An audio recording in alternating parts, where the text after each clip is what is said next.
Good morning students. कल हम लोगों ने पढ़ा था हिस्ट्री ऑफ द अर्थ के बारे में। आज पढ़ेंगे shape of the earth. Earlier people use to think that the earth was flat. बहुत पहले लोग क्या सोचते थे? अर्लियर यानी बहुत पहले लोग पीपल यूज टू थिंक, लोग सोचते थे that the earth was flat, कि जो अर्थ है वो फ्लैट है ना। They thought that if they go too far they would fall down. वो सोचते थे कि जब अगर वो बहुत दूर तक जाएंगे तो वो नीचे गिर जाएंगे। क्यों? क्योंकि वो लोग सोचते थे कि अर्थ जो है वो ऐसे फ्लैट है और जब चलते चलते चलते चलते बहुत दूर तक जाएंगे तो यहाँ से वो नीचे गिर जाएंगे। Then a Portuguese sailor Ferdinand Magellan sailed around the earth. तब उसके बाद क्या हुआ? एक पुर्तगीज सेलर यानी नाविक था पुर्तगाल का, फर्डिनेंड मैगलेन। उसने नाव से around sailed around the earth means उसने पानी में यात्रा अपनी नाव लेकर sailed around the earth, earth के चारों तरफ वो घूमा। He reached back the same place from where he had started. तो क्या हुआ? उसने जहाँ से स्टार्ट किया था सेल करते करते वो वहीं पर वापस पहुँच गया। This prove that the earth was round in shape. इससे ये प्रूव हो गया कि जो अर्थ है वो शेप में राउंड है। अर्थ जो है वो फ्लैट नहीं है, राउंड है। समझ रहे? जैसे वो सेल का यहाँ एक ये जो फिगर है इसमें, इससे हम थोड़ा हेल्प ले सकते हैं। जो वो सेलर था उसने यहाँ से ऐसे ऐसे बोट को अपनी सेल करना स्टार्ट किया और अर्थ के चारों तरफ से ऐसे घूम के वो वापस उसी जगह पर पहुँच गया। तो इससे ये प्रूव हुआ जो अर्थ है उसका सरफेस राउंड है। This prove that the earth was round in shape. जो अर्थ है वो शेप में राउंड है, फ्लैट नहीं है। Astronauts who went to space, और जो एस्ट्रोनॉट्स थे जो स्पेस में गए थे, sent photographs of the earth, उन्होंने वहाँ से अर्थ की फ़ोटोग्राफ्स भेजी। Which also prove that the earth was round, जिससे उन फोटोग्राफ्स से भी यही प्रूव हुआ कि जो अर्थ है वो राउंड है, गोल है। ठीक है। Now movements of earth. The earth is moving all the time. जो अर्थ है वो हर समय घूमती रहती है। Moving all the time means हर समय वो घूमती रहती है। We can not feel these movements. हम इन मूवमेंट्स को फील नहीं कर पाते हैं। बिकॉज, क्योंकि it is too big in size and the movements are slow and smooth. क्योंकि जो अर्थ है वो साइज़ में बहुत ही बड़ी है, हम उसको इमेजिन भी नहीं कर सकते हैं। अर्थ बहुत बड़ी है। And the movements are slow and smooth, और जो मूवमेंट है, जो अर्थ घूम रही है वो एकदम स्लो और स्मूथ। स्लो माने धीरे और स्मूथली माने एकदम आराम से घूम रही है। ये नहीं कि घूमते घूमते वो हिल रही है या झटके उसमें लग रहे हैं। तो हमें इसलिए कुछ भी नहीं पता चलता है कि अर्थ मूव कर रही है। हमें लगता है कि हम एक जगह से दूसरी जगह मूव कर रहे हैं, तो वो तो हम करते ही हैं, लेकिन साथ साथ अर्थ भी हर समय मूव करती रहती है। तो हम उस मूव करती हुई अर्थ के ऊपर ही हम लोग मूव करते रहते हैं। There are two movements of the earth. तो अर्थ के मेनली टू मूवमेंट्स होते हैं। फर्स्ट है रोटेशन ऑफ द अर्थ। जो फर्स्ट मूवमेंट है, अर्थ दो तरह के मूवमेंट करती है, जिसमें से फर्स्ट है रोटेशन ऑफ द अर्थ। इसको कैसे समझेंगे? Take a top and spin it around. Top सब लोग जानते हैं, घुमाते हैं, जो लट्टू होता है, या एंड स्पिन इट अराउंड, इसको गोल घुमाइए। It will start moving round and round while staying at the same place. तो जब हम एक टॉप को घुमाते हैं तो क्या होता है कि ये एक ही पॉइंट पे रहता है, लेकिन गोल गोल घूमता रहता है ना। ये इसी पॉइंट पे रहेगा लेकिन ये पूरा घूमता रहेगा।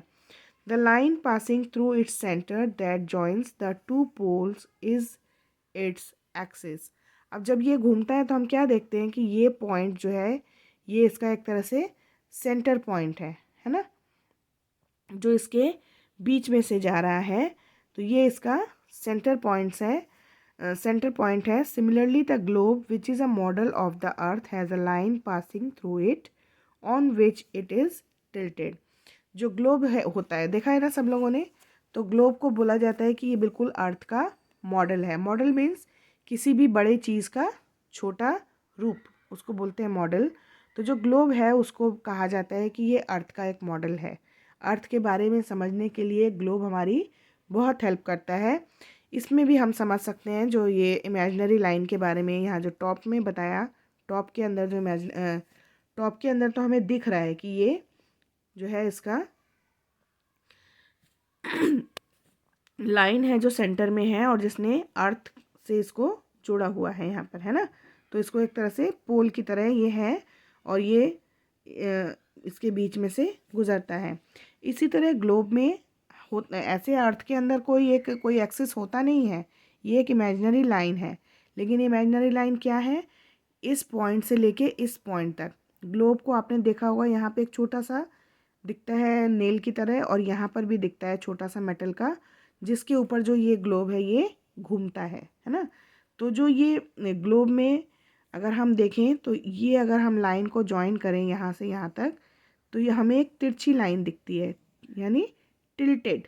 यहाँ देखो लिखा था टिल्टेड, है ना। तो टिल्टेड माने ये कोई सीधी ऐसे लाइन नहीं है, जैसे टॉप है उसकी तो ये लाइन सीधी है जिस पे वो घूम रहा है, लेकिन जो ग्लोब है उसकी जिस पे वो जॉइन है दोनों तरफ से, ये जो ये सर्किल सा बना हुआ है हाफ सर्किल, इसमें वो जिन पॉइंट्स की हेल्प से जुड़ा हुआ है उन दोनों को अगर हम जोड़ें तो हमें एक टिल्टेड लाइन मिलती है, तिरछी लाइन मिलती है, ये है ना।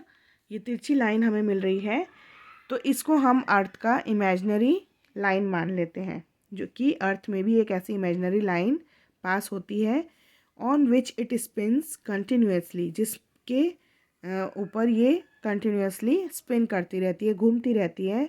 और इस लाइन को बोला जाता है एक्सिस ऑफ द अर्थ, हिंदी में बोलते हैं धुरी। ठीक है, कि पृथ्वी अपनी धुरी पर घूमती है, जो अर्थ है वो अपने एक्सिस पर घूमती है। The spinning movement of the earth on its axis is called rotation, और जो ये घूमने का मूवमेंट है अर्थ का अपने एक्सिस पर, इसको कहा जाता है रोटेशन। ठीक है, earth completes one rotation in 24 hours और 1 डे। जब अर्थ अपने ही पॉइंट पे घूमने में पूरे 24 आवर्स यानी एक दिन का टाइम लेती है। पूरे घूमने का मतलब ये जो सपोज़ ये वाला पोर्शन जो है, ये इधर से जब मूवमेंट ऐसे घूमते घूमते घूमते घूमते पीछे से घूम के वापस ऐसे घूम के सामने आ जाता है, तो इसमें पूरा 24 आवर्स का टाइम लगता है या एक दिन का टाइम लगता है। ठीक है, तो इस तरह जो घूमना है उसको कहा जाता है रोटेशन। जब अर्थ अपने एक्सिस पर ही घूमती है तो उसको कहा जाता है रोटेशन, और 1 रोटेशन को कंप्लीट करने में 24 आवर्स या 1 डे का टाइम लगता है। ठीक है, एक पॉइंट और है इसके बारे में, rotation of the earth causes day and night. The part of the earth facing the sun has day and the part away from the sun has night. अब जो रोटेशन है अर्थ का, उसी की वजह से अर्थ के ऊपर दिन और रात होते हैं। Rotation of the earth causes day and night, rotation की वजह से ही अर्थ के ऊपर दिन और रात होते हैं। The part of the earth facing the sun has day, जो पार्ट अर्थ का सन के सामने होता है उस पर डे होता है। And the part away from the sun has night, और जो पार्ट सन के से दूर होता है यानी सन के ऑपोजिट होता है उसमें नाइट होता है। जैसे ये देखो ये जो एरो लगा हुआ है, इसका मतलब है कि अर्थ इस डायरेक्शन में घूम रही है। तो अर्थ का ये पोर्शन सन के सामने है इसलिए यहाँ पर दिन है, और ये पोर्शन सन के सामने नहीं है इसलिए यहाँ पर रात है। ठीक है, तो जब अर्थ घूमती है, घूमना शुरू करती है, यहाँ से जैसे ही सन के सामने आती है मॉर्निंग होती है सुबह, उसके बाद धीरे धीरे जब पूरी तरह से वो पोर्शन सन के सामने आ जाता है तो वहाँ एकदम दिन हो जाता है, दोपहर होती है। और वो पोर्शन घूमते घूमते जब बिल्कुल इस तरफ आने लगता है तो फिर से शाम होती है, और जब बिल्कुल पीछे आ जाता है तो रात हो जाती है। फिर से घूम के अगले दिन वो मॉर्निंग में जब इधर होता है, आता है सन के सामने, तो फिर से मॉर्निंग हो जाती है। तो इस तरह से जो अर्थ पूरा एक बार में घूमती है उसमें 24 आवर्स का टाइम लगता है, और वही हम लोग बोलते हैं कि एक दिन, है ना। आज जैसे मॉर्निंग से स्टार्ट हुआ और कल मॉर्निंग तक एक दिन बोलते हैं ना, तो इसीलिए बोला जाता है क्योंकि 24 आवर्स अर्थ को एक रोटेशन कंप्लीट करने में लगता है। ठीक है, तो आज यहीं तक हम लोग एक्सप्लेन करूँगी मैं आपको। आज भी आप इसमें से जो भी डिफ़िकल्ट वर्ड्स हैं उनको लर्न करेंगे। यहाँ इस पेज पे तो नहीं है कोई वर्ड ऐसा। Now sell that started proved, astronauts पहले भी लर्न कर चुके हैं। Photographs prove that earth was round, can not feel these movements, slow smooth, rotation, spin, poles, axis, tilted, imaginary, continuously,